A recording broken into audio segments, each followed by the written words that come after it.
Siamo qua con Virginia Saba per parlare di questo evento, l'inaugurazione di Dinamo Store. Prima di tutto, sei soddisfatta dell'affluenza?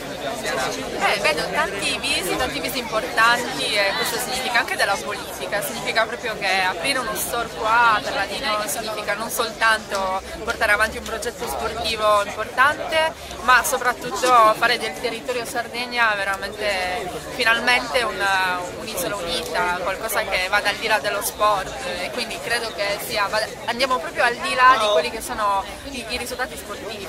Ecco, quindi pensi che si crea finalmente quel ponte di collegamento che è mancato causa rivalità tra Cagliari e Torres? Ma credo dai che sia un po' finito anche quello, penso che invece tutta la Sardegna durante le partite della Dinamo, come ieri alle 18:15, sono davanti alle TV per guardare le proteste di questa squadra.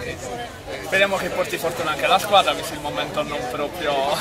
Ma non bisogna avere pazienza, bisogna ricordarsi che nello sport tutto e subito non esiste, se non l'anno fortunato, bisogna lavorare, avere pazienza, arriva di solito ad avere risultati che non si arrende, quindi possono capitare questi momenti difficili. Mi dispiace per Mio Sacchetti, devo dire, credo che però in qualche modo prima o poi dovrà tornare, se tutto torna al suo posto come dicono i filosofi, prima o poi tornerà anche Sacchetti alla Dinamo.